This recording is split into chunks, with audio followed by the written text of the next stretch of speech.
Bismillahirrahmanirrahim. Assalamualaikum warahmatullahi wabarakatuh. Apa kabar jamaah semua? Semoga semuanya sehat walafiat. Kali ini kita akan membahas tentang apa aja sih yang harus diperhatikan ketika kita nanti akan memilih pemimpin kita. Teman-teman, kita bisa melihat contoh utama dalam sejarah Islam adalah tentu Nabi besar kita Muhammad SAW, di mana beliau kita kenal memiliki sifat wajib yang 4, yaitu sidik, amanah, tabligh, fatonah. Rasulullah dikatakan sidik karena beliau berani menyampaikan kebenaran dengan cara yang benar dan materi yang benar. Oleh sebab itu, carilah pemimpin yang sidik, artinya pemimpin yang berani menyampaikan kebenaran dengan cara yang benar dan materi yang benar. Yang kedua adalah amanah. Amanah adalah kemampuan Rasulullah dalam memberikan rasa nyaman, aman, tentram, bahagia dengan para sahabat di sekelilingnya. Maka siapapun orang yang ada di sekeliling Rasulullah pada masa itu adalah orang yang merasa bahagia, aman, dan tentram bersama Rasulullah. Carilah pemimpin yang membuat kita merasa aman, tentram, dan bahagia. Yang ketiga adalah tabligh. Rasulullah dikatakan memiliki karakter tabligh adalah karena Rasulullah memiliki etika dalam menyampaikan orasinya. Rasulullah seringkali digambarkan sebagai orang yang santun, yang tidak pernah berkata kasar. Bahkan akhlaknya adalah Al-Quran. Sehingga tabligh di situ adalah maknanya Rasulullah mampu menyampaikan apa yang beliau ajarkan dari hati dan itu sampai kepada sahabat pada masa itu. Sehingga apa yang disampaikan dari hati itu akan sampai kepada hati. Maka carilah pemimpin yang mampu menyentuh hati kita. Yang terakhir adalah fatonah, jelas karena Rasulullah memiliki kecerdasan paripurna. Itu adalah 4 sifat wajib Rasulullah yang bisa menjadi indikator juga bagi para pemimpin yang nanti kita mau pilih. Jadi kita bisa meniru ya, sebagai calon pemimpin harus bisa meniru memiliki 4 karakter atau sifat yang wajib bagi Rasul. Dan itu menjadi indikator yang juga penting bagi kita dalam memilih pemimpin. Selanjutnya apa lagi?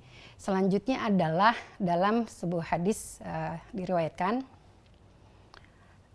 dalam hadis riwayat Bukhari. Di situ Rasulullah bersabda kepada Abdurrahman bin Samurah. Nah, kata Rasulullah, wahai Abdurrahman bin Samurah, janganlah kamu meminta jabatan. Karena jika kamu meminta jabatan dan kamu diberikan, maka kamu akan ditelantarkan. Tetapi jika kamu mendapatkan jabatan tanpa diminta, maka kamu akan ditolong. Nah, maksudnya apa nih teman-teman dari hadis Rasulullah? Bahwa kalau seorang meminta jabatan, dia akan ditelantarkan, artinya Allah tidak akan memberikan dia ilham dalam memimpin. Allah akan melepaskan karena sifat ketamakan sang calon pemimpin. Karena dia meminta-minta jabatan, sehingga Allah tidak memberikan ilham kepadanya. Tetapi kalau orang mendapatkan jabatan karena memang diberikan, artinya tadi melalui proses pemilihan dan seterusnya, maka Allah akan mengilhami dia dengan ilmu pengetahuan agar dapat menjalankan peran atau tugas kepemimpinannya dengan baik. Selanjutnya apalagi teman-teman, seorang pemimpin haruslah orang yang expert ya, bahwa dalam Al-Quran dan hadis itu banyak banget mengajarkan kepada kita bahwa setiap kita ini harus bertanggung jawab dengan apa yang kita pimpin. Kullukum ra'in wa kullukum mas'ulun an ra'iyatih. Jadi pemimpin itu juga harus orang yang expert ya, amanah. Dia harus punya keahlian yang mampu membawa orang untuk menjadi lebih baik. Ya, itu yang tadi sebelumnya kita sebut kenapa masyarakat enggan untuk memilih atau golput, karena mereka merasa pemimpin yang mereka pilih itu tidak mampu mengajak mereka kepada yang lebih baik. Oleh sebab itu di sini adalah sifat expert itu sangat penting untuk kita menjadi salah satu indikator memilih pemimpin kita. Jadi pilihlah orang yang expert dalam ahlinya.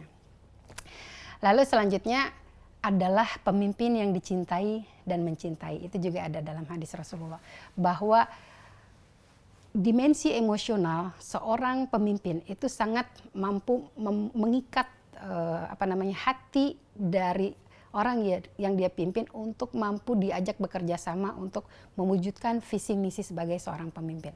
Kita tahu dalam Al-Quran dalam surah Al-Jum'ah ayat 2, Allah berfirman, "Huwallazi ba'atsa fil ummiyina rasulan minhum yatlu 'alaihim ayatihi wa yuzakkihim wa yu'allimuhumul kitaba wal hikmah." Di situ ada beberapa dimensi yang Rasulullah sentuh kepada para sahabat untuk menjadi generasi emas. Ini kita ibaratkan sebagai seorang pemimpin yang mau membentuk negaranya melalui masyarakatnya yang ada di Indonesia ini untuk menjadi generasi yang sebagaimana dicontohkan dalam surah Al-Jumu'ah ayat 2 ini. Yang pertama apa?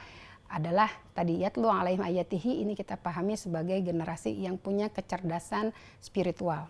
Rasulullah selalu memberikan ajaran-ajaran spiritual tentang keimanan kepada Allah Subhanahu wa Ta'ala. Jadi iman adalah nomor 1 ya teman-teman. Yang kedua, pemimpin yang bisa mengajarkan apa? Yang kedua, setelah yatlu alaihim ayatihi adalah wa yuzakkihim. Nah, yang kita bicarakan dimensi emosional. Penting sekali menguatkan hati kita bersama untuk memiliki keteguhan menjalankan visi misi dalam kepemimpinan. Nah, yang kedua ini adalah tadi kemampuan seorang pemimpin untuk menyentuh dimensi emosional, kecerdasan emosional masyarakatnya untuk bisa teguh, kuat bersama menjalankan visi misi kenegaraan. Karena kalau pemerintahnya bercita-cita, masyarakatnya tidak bekerja sama, itu akan percuma. Maka sentuhlah hati masyarakat untuk bisa mendukung kinerja seorang pemimpin. Yang ketiga, setelah wa yuzakkihim wa yu'allimuhumul kitaba, seorang pemimpin harus mampu membuat masyarakatnya cerdas.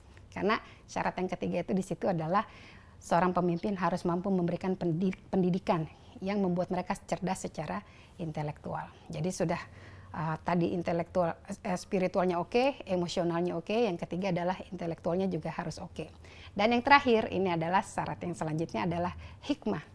Hikmah itu adalah adversity quotient atau kecerdasan ketangguhan. Seorang pemimpin harus tangguh karena dia juga harus membuat masyarakatnya tangguh. Jadi apalagi kita hidup dalam dunia yang sangat global, sekarang the world is flat ya, kata Friedman, maka pemimpin itu harus responsif dengan tantangan global. Kita harus jadi generasi yang tangguh. Jangan jadi generasi rebahan ya, kan anak-anak sekarang itu dikatakan generasi rebahan. Nah, hikmah ini adalah lawan dari semua itu. Jadi justru orang yang punya kecerdasan adversity quotient ini teman-teman, dia adalah orang yang tangguh untuk bisa berjuang bersama pemimpin mencapai goals dari visi misi kenegaraan itu tersebut. Oleh sebab itu, pemimpin tadi juga harus punya kecakapan kecerdasan spiritual, emosional, intelektual, dan adversity quotient agar dia juga mampu membawa masyarakatnya memiliki kecerdasan paripurna. Kira-kira gitu, terima kasih. Assalamualaikum warahmatullahi wabarakatuh.